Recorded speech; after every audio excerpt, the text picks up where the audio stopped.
Today, I'm going to take a look at one of the most popular watches on Aliexpress and GearBest. I've seen a few reviews for it already, and I really want to know what the big deal was.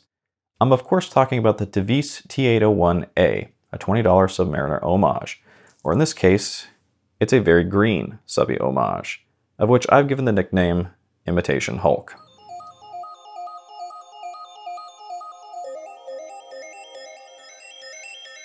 This is the Tevise T801A, a very cheap Submariner Homage. But the thing is, it doesn't look or feel as cheap as it is, which is why it started to get a little bit of a following. Now, as I said, you can find them on GearBest or Aliexpress.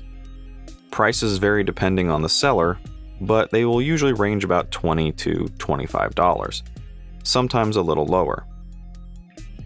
Now, I'll throw a link down below in the description to where I got mine from, but this is more of a reference than a recommendation for that seller.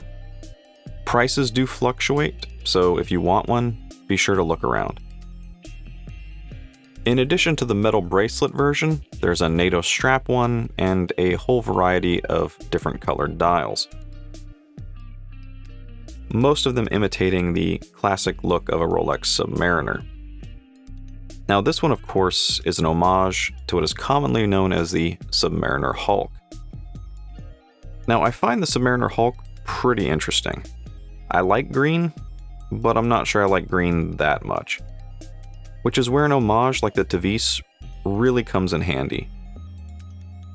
For a little over $20, you can get a taste of what it's like to wear such a bold timepiece.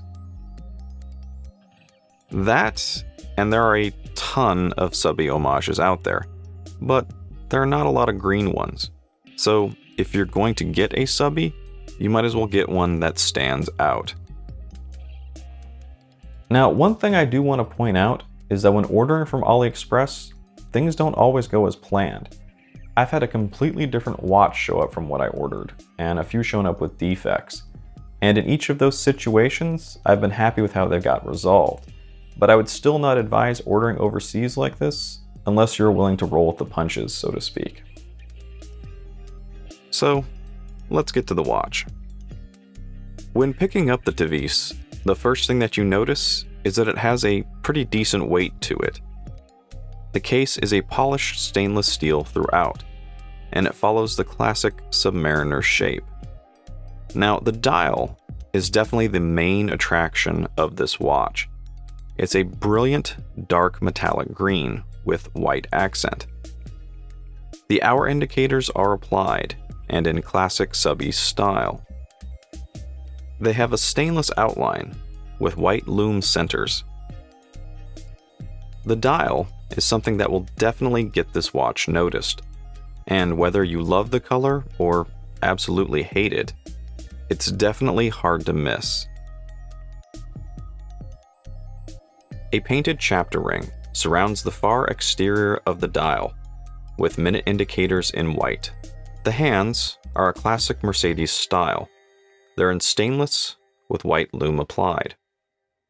At the top of the dial, you have the Tevise logo.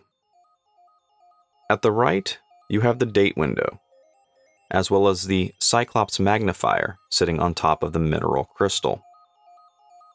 On the very bottom, you have the model number in very small print.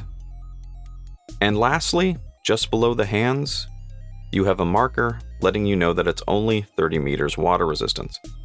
So while it looks like a dive watch, it's not built like a dive watch.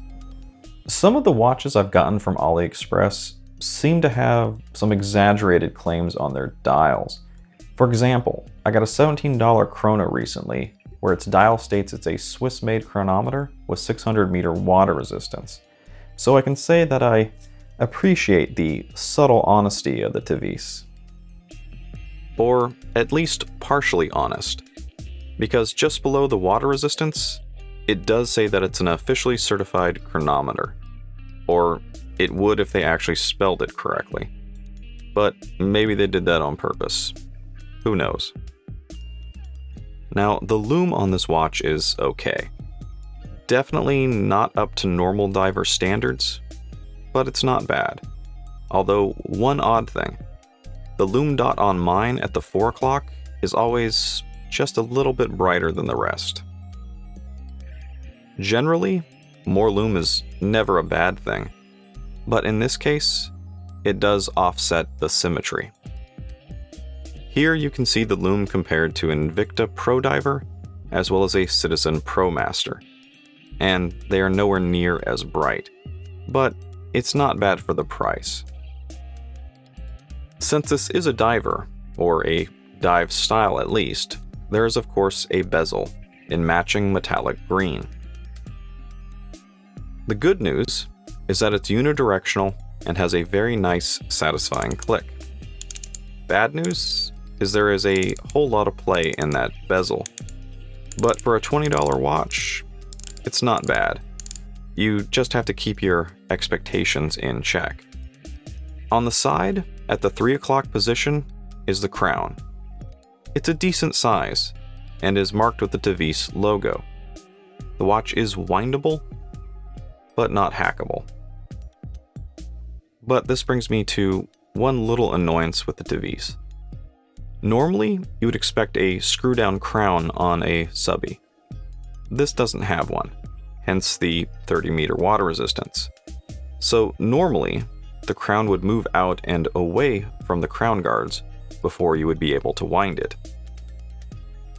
So one minor annoyance for me while winding it was that it always seemed like the crown guard or the bezel was getting in the way of my thumb. But regardless, the finishing on the front is pretty good, but the back is a different story. It's a little bit rough, as well as there are some imperfections that probably could be polished out. Another bonus on the Tevise is that it has an exhibition case back, or it would be a bonus if it wasn't a snap-on case back. Now, I've heard of snap-on exhibition case backs before, but I've never actually had one, and I'm not a fan. Now for me, and especially on a watch this cheap, I have no problem taking the back off and trying to regulate it myself. But with that snap-on case back, it's inevitable that I'll scratch the hell out of it while trying to get it off. Now, beneath that case back, you can see its heart. I wasn't able to find the exact model number of the movement, but for $20, you can assume it's probably lower end. Regardless, I found this one to be about -10 seconds a day, which is okay, but not great. Although I would prefer it to be running fast rather than slow. You can also see a custom rotor on the movement, or at least it looks like a custom rotor. After I did film everything, I eventually got the case back off, and it was a little tough. But what looks like a custom rotor is actually a very thin metal sheet that is applied to the real rotor with double-sided tape. Another thing to point out on mine, the rotor doesn't rotate as freely as I think it should, although I didn't have a problem keeping it wound. The bracelet is another nice surprise. For a watch this inexpensive, it's surprisingly good. It has solid links, a good weight and feel to it. The edges are a little sharp, but not too bad. The clasp itself is pretty decent as well. It's push button with a laser etched logo on it. Although on mine, I think the clasp is a little misaligned as it didn't usually want to close on its own. I would often have to push the button in order to close it. Now, as for the dimensions, it's 42.5 millimeters wide without the crown, 46 millimeters width. Lug to lug is almost 51 millimeters, and 14 millimeters tall, not counting the Cyclops.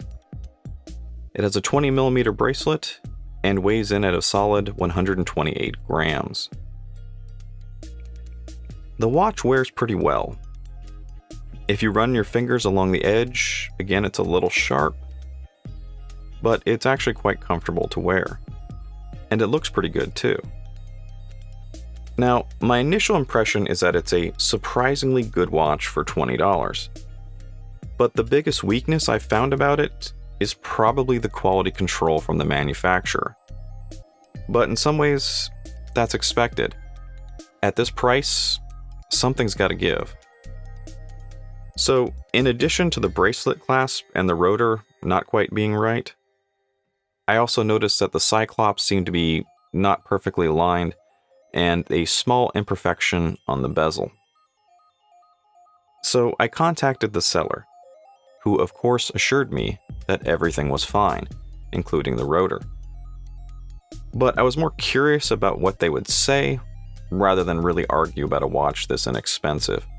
After all, it's not really worth it to send it all the way back. But they did offer to send me a replacement bezel for a penny, which I do appreciate and took them up on.